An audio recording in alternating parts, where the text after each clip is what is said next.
Uma das coisas que torna o MMA tão fascinante é a pequena margem para erro, não me entenda mal. Erros podem custar caro em qualquer outro esporte, mas geralmente é possível correr atrás do prejuízo. No entanto, se você vacilar nesse esporte, como por exemplo Chris Weidman, que tentou aquele fatídico chute rodado contra Luke Rockhold, você pode perder tudo e às vezes até a sua consciência. Acontece que apesar da imprevisibilidade do MMA, algumas rivalidades parecem destinadas a acabarem sempre da mesma forma, e seja por conta do desfavorável encaixe de jogo, estilos de luta, bloqueio mental ou disparidade técnica, muitos lutadores acabam encontrando sua temida kryptonita. Então já deixa o like e se inscreve no canal. Eu sou o Coutinho do MMA no Ponto e aqui vão 10 lutadores de MMA que encontraram a pedra no sapato. Número 10, Uriah Faber e Dominick Cruz. Historicamente, as categorias mais leves sofreram com o estigma de que eram chatas e pouco atrativas aos fãs em relação às divisões mais pesadas. Embora a categoria peso mosca ainda sofra com isso, o peso galo e o peso pena já superaram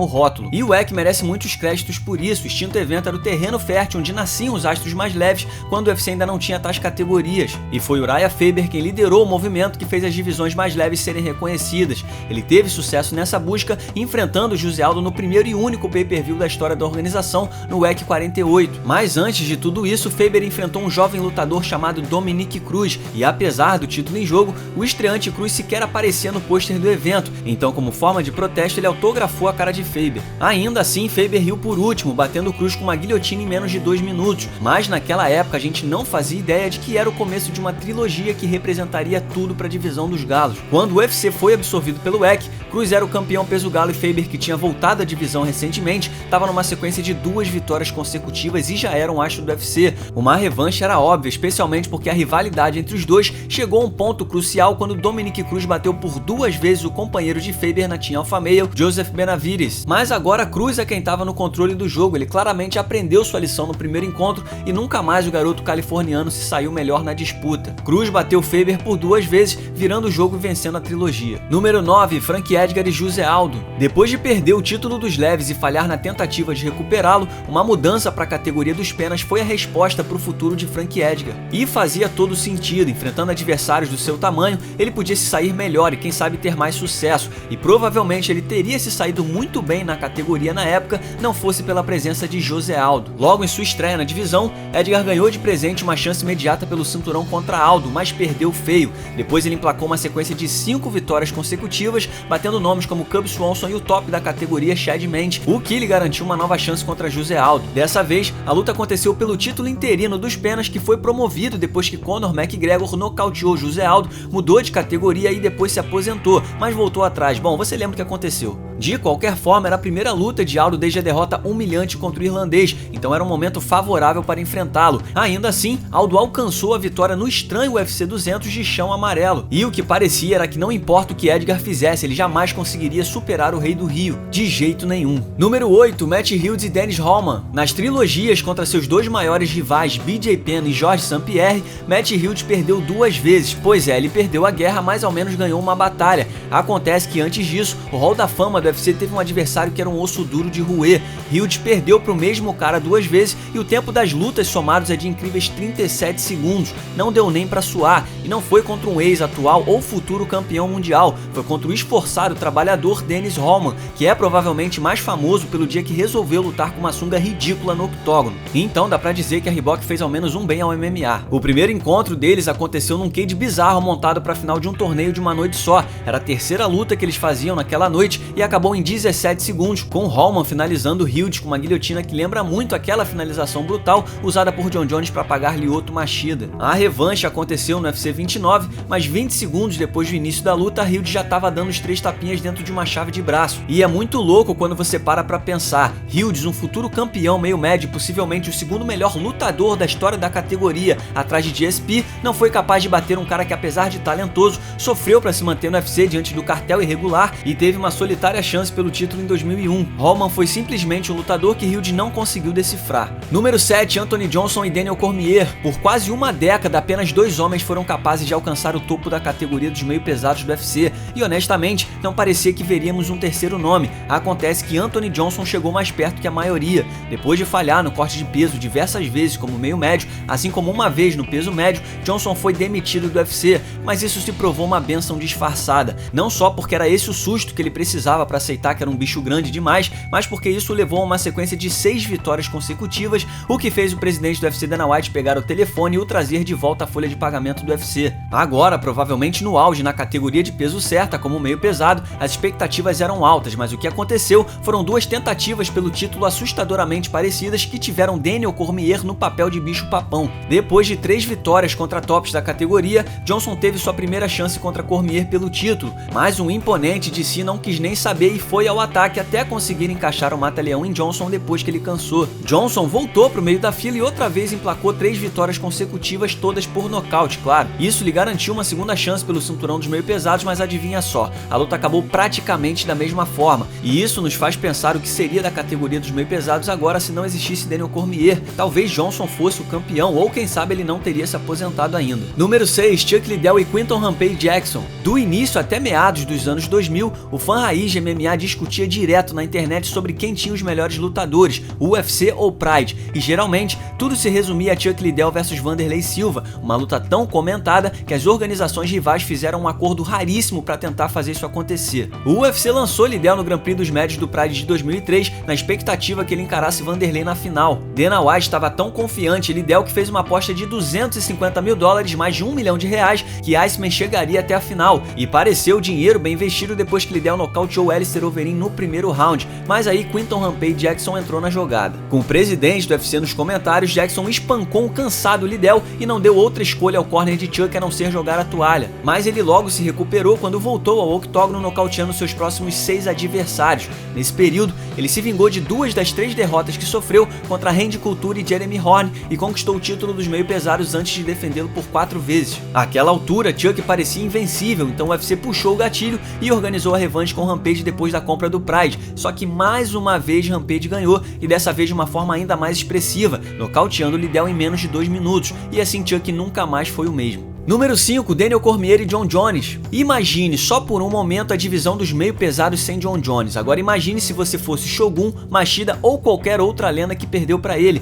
Provavelmente seria um eufemismo dizer que você ficaria feliz, mas acontece que ninguém sofreu mais com a presença de Jones que Daniel Cormier. Nessa realidade alternativa, Cormier encabeçaria a discussão a respeito do melhor de todos os tempos, mas ao invés disso, o obstáculo encontrado nos meio pesados deixou um asterisco em seu legado. Independente de Jones, Cormier derrotou todos os oponentes que já enfrentou, com apenas Stipe Miocic o superando em uma das 2 lutas que eles fizeram. Jones, no entanto, detém no cartel 2 vitórias indiscutíveis contra ele. I don't respect Daniel Cormier.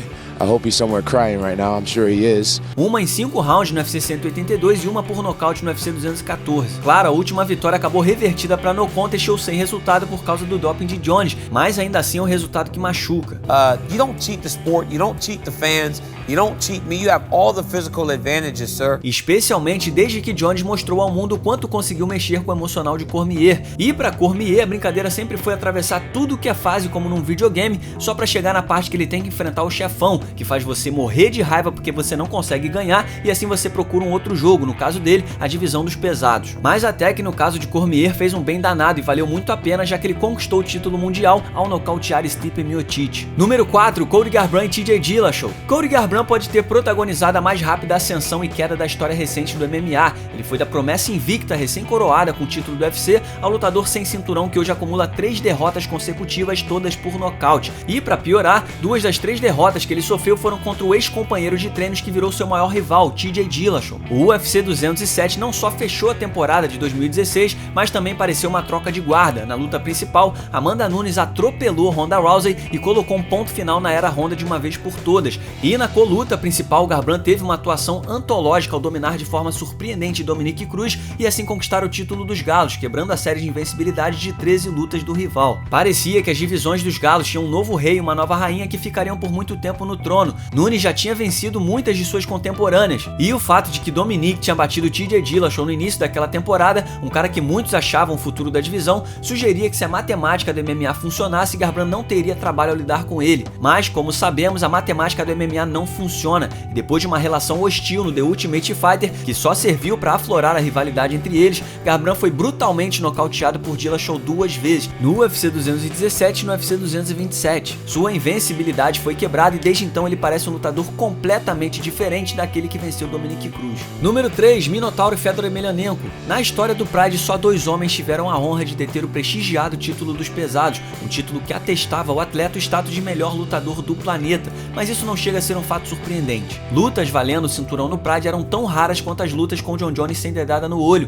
e em parte por causa do apreço que o evento tinha por promover torneios. Ao longo de seus 20 anos de existência, o Pride promoveu apenas 15 lutas valendo o título, que é uma loucura se comparado aos dias atuais. Mas por conta disso, o título inaugural dos pesados estava em jogo quando o Minotauro faturou em 2001. Acontece que ele não defendeu esse título por 2 anos e fez nesse período 5 lutas não válidas pelo título. Até que finalmente, com um cartel de 19-1, ele foi pareado com o então azarão Fedor Emelianenko no Pride 25. Minotauro era considerado virtualmente imbatível àquela altura, especialmente se você fosse pro chão com ele, mas o último imperador provou que todo mundo estava errado, dominando o Minotauro com muito ground and pound direto da guarda do brasileiro e assim confortavelmente levando o título. Uma revanche era inevitável, o Minotauro conquistou o título interino meses depois, já que Fedor estava fora de ação e era muito claro que os dois eram os 2 melhores pesos pesados do mundo, e isso se confirmou quando os dois chegaram até a final do Grand Prix dos pesados do Pride de 2004. Mas acontece que a luta não terminou como esperado por conta de uma cabeçada acidental que abriu um corte em Fedor e rendeu um no contest, luta sem resultado, o que forçou a terceira luta. Mas dessa vez Fedor superou o Minotauro de pé, confirmando que naquela época era simplesmente melhor, não importa o que acontecesse. Número 2, Rich Franklin e Anderson Silva. O reinado de Rich Franklin é um clássico caso do cara certo na hora errada. Depois de bater Ken Shamrock na sequência do TUF 1 Finale, ele conquistou o título dos médios ao derrotar o então campeão Evan Tanner. Ele fez 2 defesas de cinturão, anotando um nocaute espetacular contra Nate Query e talvez o maior massacre já visto numa luta pelo título na história do UFC, ao dominar David Loiseau por 5 rounds, marcando uma inacreditável pontuação de 50-42, 50-42 e 50-43 nos cartões de juízes. Acontece que, infelizmente, para o ex-professor de matemática, ele estava prestes a conhecer Anderson Silva, o lutador que mudaria para sempre o mundo do MMA. E Spider estreou 3 meses depois da vitória histórica de Franklin contra Loiseau, espancando Chris Lieben em menos de 1 minuto e se garantindo como desafiante ao título. E foi com uma saraivada de joelhadas no clinch que ele destronou Jim Carrey do MMA, que até então parecia intocável. 1 ano depois, a revanche estava na mesa. Franklin ganhou a chance pelo título depois de 2 vitórias e estava pronto para recuperar o cinturão dos médios. Mas seu esforço foi em vão outra vez, ele não era páreo para Anderson Silva e acabou caído no cage enquanto uma nova era se iniciava no peso médio. Número 1, Kazushi Sakuraba e Vanderlei Silva. O sentimento de derrota é devastador, principalmente para atletas acostumados com a vitória, mas noites ruins existem e vez ou outra elas vão aparecer. Acontece que perder pro mesmo cara por 3 vezes, sendo todas de forma parecida, pode mudar as coisas drasticamente. Não dá mais pro lutador justificar com o famoso "não era o meu dia, era o dia dele", e talvez eles tenham que admitir a difícil realidade que simplesmente o outro atleta era melhor. E foi isso que aconteceu com Kazushi Sakuraba contra sua maior pedra no sapato, conhecida pelo nome de Vanderlei Silva. Em 2001, Sakuraba, um cara que parecia tudo menos lutador, foi nocauteado por Vandy 2 vezes, um cara que se encaixa melhor no protótipo. A primeira luta acabou com o nocaute técnico do brasileiro e a segunda contou com uma interrupção médica depois que Sakuraba quebrou a clavícula. Acabou que eles se encontraram uma terceira vez, agora na rodada inicial do Grand Prix dos médios de 2003 do Pride, e para não precisar contar com o instinto de humanidade do médico da luta, Vanderlei, carinhosamente conhecido como Cachorro Louco, fez questão de garantir que a vitória fosse indiscutível, nocauteando Sakuraba de forma cruel logo no primeiro round. Mas apesar da derrota, não há como admirar Sakuraba pela força de vontade. Na maioria de suas lutas, ele sempre foi o cara menor e teve uma carreira expressiva. Ele sempre buscou uma forma de vencer as lutas e superar as adversidades em cada um dos 3 confrontos. O problema é que não importa se ele estava trocando porrada ou lutando no chão, quando se tratava de Vanderlei Silva do outro lado, ele simplesmente não tinha o que fazer. Talvez Sakuraba tivesse mais sorte se o sobrenome de Vanderlei fosse Gracie. E aqui vai um salve para Charlie Howard, que escreveu essa lista. Você pode seguir o Charlie no Twitter através do @MMA_Charlie. E um salve também para Tom MJ Moore. Você pode seguir o Tom no Twitter e no Instagram através do @Tom MJ Moore. Muito obrigado por assistir, não se esqueça de deixar o like e se inscrever no canal. Nós teremos vídeos semanais por aqui. Deixe também o seu comentário sobre o vídeo logo abaixo e siga-nos nas redes sociais. Muito obrigado mais uma vez e até o próximo vídeo.